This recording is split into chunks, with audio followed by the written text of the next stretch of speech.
Hello Taurus, thank you for joining me for your weekly forecast for week commencing the 22nd of October. Your sign is known for its steadfastness, for sticking in there for the long term. This sees you bring a sense of stability to even the most challenging of conditions. But this week's full moon occurs in your sign and combines with the planet of restlessness, Uranus. And with the gathering of energy that's been ongoing, particularly since the start of the year, in a more adventurous part of your scope, this week could be quite pivotal if there is a situation where you do feel a bit pinned into it. So, yes, you may feel very committed or you've been very supportive, but if this has been to glue together the needs of someone else, basically to the disadvantage of your own situation, you may think again. And the next couple of weeks can be a time when you decide to make some radical changes. But with the Sun also meeting with Venus, your ruling planet, this is also an opportunity to think more carefully about your relationships. Now, if we're single, we can often visualize the type of person we'd like to come into our situation. And there's no doubt about it, with the Sun close to Venus, the chances of feeling very romantic about someone you encounter are increased. But also, your expectations can rise if you're all involved in a relationship. And because of Uranus's influence on the moon in your sign, you're going to be a bit more outspoken about getting what you need. If that's heard, this can be a time to really improve a relationship. If it's not, with Mars in a very bold part of your situation, giving you greater assertiveness, you may decide to be more outspoken. It's been a real pleasure being with you. Thank you so much for joining me. I'd love it if you would like or comment on this video. If you've yet to do so, please do subscribe to this channel. Thank you. Hello Taurus, thank you for joining me for your monthly forecast for October. Thank you so much for all the kind comments and suggestions that have been sent in regarding my rheumatoid arthritis. Some of these have been really brilliant, and I am embracing with some with real promising results. This month begins with the Sun and Mercury for you, for the Sun or the Ascendant, in the part of your situation which is very much to do with practicalities. So we're talking about work, life organisation, things like fitness and diet and domestic order. Not the most sexy stuff you might think, but stuff that actually you have a real appreciation for, because being an earth sign, you get tangible achievements. So the Sun and Mercury are asking you to try to get things a little more refined in your existence. Now, if you're someone who's naturally very tidy, organised and virtuous and works in a job helping people, then this may all seem very natural to you. But there may be some areas that you can fine-tune which are not immediately obvious. For example, are you actually doing too much for other people? Are you, for example, at home shouldering too much of the domestic load when someone else could actually be doing a bit more of their bit? In terms of your diet and fitness regimes, are there little fine-tunes that you could make in terms of nutrition, or trying different approaches that can be more enlightening? These kind of things, I think, will be to the fore. On the back of the quarter moon, which occurs on the 2nd for 1 week, you're just being urged not to try too hard, to be too virtuous and pack too much in. It is important to prioritise what really needs doing and not scatter yourself, because you could end up feeling a bit stressed out and tired if you do. But of course, Venus is your ruling planet, and it's going to be generating an enormous amount of publicity in the YouTube community, particularly this month, because Venus goes into a retrograde on the 5th. And through to the end of this month, we'll be going backwards in your sector of relating, the 7th house. So relationships are undoubtedly going to be to the fore. In November, I'll just tell you that Venus actually inverts and it revisits your 6th solar house. It's going to be relationships, more about work. It then re-emerges into the sign of Scorpio early in December. So this is going to be a long period, I feel, where relationships and relating are going to be an important part of your thinking. But we also have, in the first 2 weeks of this month, Mars, which of course has been a bit of an aggravant with Uranus in your sign since the second week of May in a right angle. So there's been a bit of a battle going on for you, perhaps within yourself, perhaps within someone that you feel has tried to dominate you too much, been a bit controlling. Could be a job, it could be an organisation, it could be a lifestyle, it could be a mindset, but something's being challenged during that period of time. And the great news is that Mars is accelerating now and moving away from the right angle with Uranus. But Uranus is still forging a T-square with the nodal axis with the North Node, the point of destiny in Leo, which is all about your emotional well-being, and also the South Node, which is in the part of your scope to do with your work and how you interact with people in a wider context.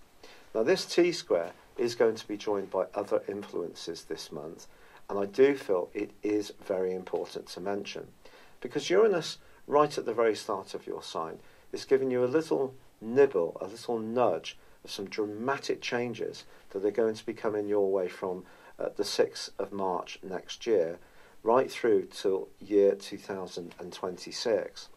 This is because Uranus is a radical planet. It's a planet that shakes things up, and it is going to be rewinding for the rest of this year.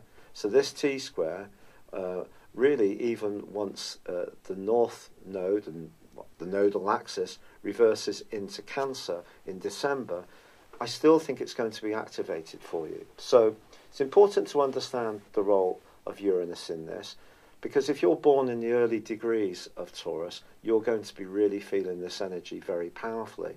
If you have any other natal aspects which are connecting with this particular position, that too suggests that you may be restless and not quite sure of how you should go forwards. And this may be particularly so in terms of relationships. Now, on the 9th of this month, we do have a new moon. And if you did want to take on a new diet or start a new job, you would think that this is the perfect time to do so. And you would be right. But it's important to understand the role of Neptune, which feeds into this new moon. Neptune is a fascinating planet. Since 2012, it's probably changed your outlook a little bit around friendships, the collective group activities. Even in some of your hopes and aspirations may have become a bit more idealistic. So when you're thinking about work, for example, or changes you want to make, they need to be really rooted in reality. So challenge yourself a little bit. I think that's going to be a good thing to do. But on the 10th, Mercury moves out of this very precise and brittle zone that it's been in and moves into Scorpio. So even if there are some challenges with Venus going through that retrograde and also being in that square with Mars, which for me suggests that even if you try to be diplomatic, there's another part of you that may be much more assertive if someone has been a rather dominating figure and not listening to some of the concerns you've had over the last 5 or 6 months when it comes to feeling that your voice is heard, that there is a sense of equilibrium and fairness in the relationship between you. But as I said, this could be something that's gone on inside of you too. But certainly in the first 2 weeks of this month, some kind of battle of wills around power, around relationships is possible. That could be with your line manager, it could be with your parents, it could be with your kids if you have them. But equally, it could be with a partner. It just depends on your unique circumstances. Now, Venus is a beautiful planet. It gives you that wonderful sensuality. And in the 7th house, ordinarily, it's an opportunity to relate superbly well and can very much bring fortune. And with Mercury moving into this area, I think a bit more logic comes into the equation. So if there has been some tensions, Mercury will help you to just see things a little bit more objectively. I'm not suggesting that you will be seeing things subjectively, but all of us can at times be quite emotional. So Mercury moving into this area can help you to just stand back a little bit, see that other people may have very different viewpoints to your own, and help you to acknowledge them even if you don't agree. Whereas in the sixth house, as it was before for the first 9 days, that's more brittle. It's more, they don't agree with me. They're only seeing their only narrow view, but that might be what someone could think about you too, because seeing the big picture when the Sun and Mercury are in the sixth house is a more challenging thing. But all this is set to change once you get through the quarter moon of the 16th, which is in your ninth solar house, and that's very much about expansion, and of course that's where you have Saturn and Pluto.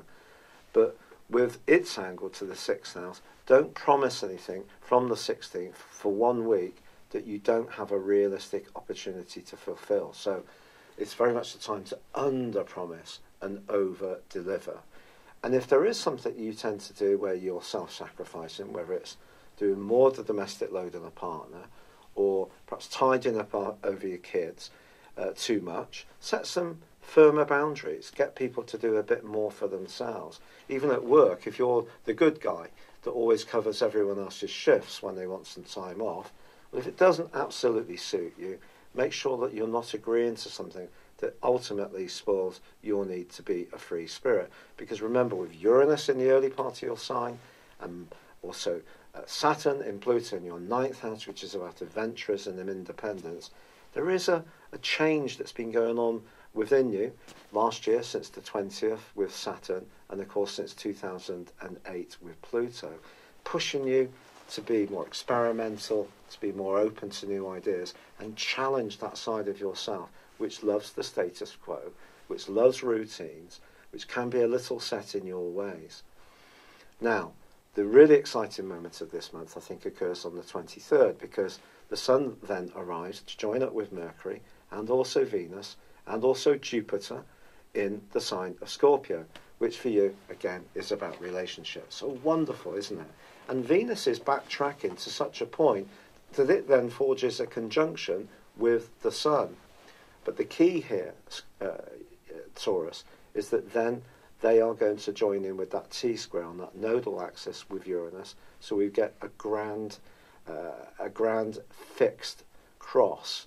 Now, fixed energy, as you well know, is very much about stability. It's about sustained effort. It's about sticking there for the long term. But if you put Uranus in there in the mix, and Venus is retrograde, and then the full moon, which occurs on the 26th, is actually going to be combining with Uranus in your sign, you can see that balancing your need to be an individual against what's good for a partnership can reach an explosive point if things aren't flowing very well. Now, the great news, pardon me, the great news is that from the 20th through to the 25th, Mercury is forging a fabulous angle to Pluto. So if you really wanted to talk something through with someone who's very knowledgeable about human dynamics, such as a counsellor or just a wise friend, or go online and do some research, you could have some very penetrative insights during that period of time. Also, although Mars is causing mischief in the first 2 weeks of this month in some ways, it's giving you greater confidence, but perhaps more impatience, it also forges an amazing link in the last 10 days with Pluto, a semi-sextile. And if you can balance the growing knowledge that you're developing with a greater determination, some kind of breakthrough could occur in your career, which is linked to training or travel, entirely possible in the last 10 days of this month. But back to Venus conjunct the Sun. Sometimes it's said when Venus is conjunct Sun that Venus's energy can be diminuted to some degree, so reduced. I don't know that for certain, because it's something I'm still trying to understand in greater detail through the experience of doing people's personal horoscopes. But I would say that in a classical sense, when we put Venus alongside the Sun, we talk about potential, the potential to relate better, to give out an amazing, charismatic vibe. So if you're single, The fact that Uranus is on the other side of the heavens could mean your very uniqueness can be the factor which draws someone to you. So could be potentially very exciting stuff. I think it's more around ongoing relationships, where the politics of the last 5 or 6 months and that square between Uranus and Mars, and then this grand fixed cross that's going to be occurring in the last days of this month, sets up a scenario where something may have to give. It's almost like the plates on a big ship with all the rivets in. As the ship twists in the storms, some rivets can start to pop out. If something's being resisted, the resistance could be within you, it could be within the person you're involved with, it could be the judgment that you're getting from people around you. But the need to change flows against the need to be more harmonising and compromising. If we give all of our energy away to the point that we're not standing up for what's right for us, we diminish ourselves. It's important that we don't lose our identity in being too much of a people pleaser. Now, Mars is there in the 10th house, just reminding you, giving you a little tap on the shoulder saying, look, this is your month to raise your profile, have self-confidence, and if there are some tensions that come in relationships because of this, then so be it. But of course, the reality is that even if we do articulate our view, make a stand, lay down boundaries, sometimes that can be an uncomfortable process. And it depends on the type of Taurus you are. If you're someone who prefers an easy life, doesn't really like confrontation very much, this can be more challenging. If you're someone who will say it as it is, it's about harnessing that, but in a really productive and constructive way. So as this month draws to a close, and we get to Halloween on the 31st, so Mercury pops into the sign of Sagittarius, which for you is very much about understanding not what people are saying, but what people mean, particularly as Mercury in Sagittarius is in detriment.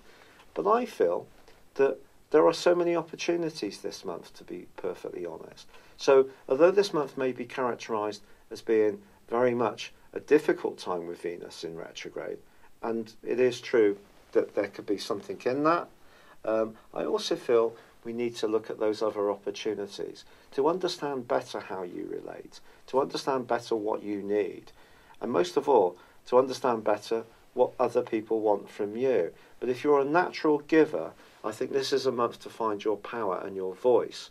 If you tend to be someone who's quite set in your ways, it's a month to be more open to change.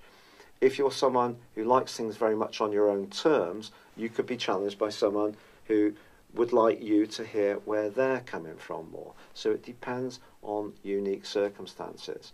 But Venus retrograde is something to take seriously, but so is that nodal axis, because that's about balancing your emotional needs against the need to be recognised and heard.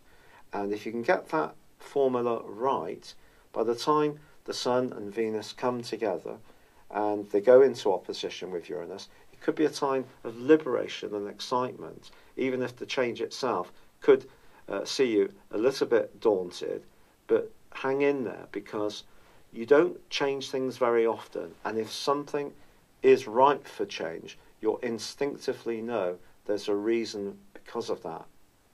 Thank you so much for joining me, Taurus. I wish you all the best. I'd love it if you would like or comment on this video, or if you've yet to do so, please do subscribe to this channel. Thank you. Hello, thank you so much for watching my video. I'd love you to join me at my Horoscope Ace app. You can find this at www.horoscope-ace.com. You can use it through Android, iOS, Apple or Facebook. Check out your ascendant or your moon sign, or download your free birth chart. There's all your favourite videos, plus there are daily, weekly, monthly and yearly horoscopes for general, love, Chinese and Indian astrology. If your passion is tarot, there's my brilliant 3-card money or love tarot readings too. And it's all there at www.horoscope-ace.com. Thank you.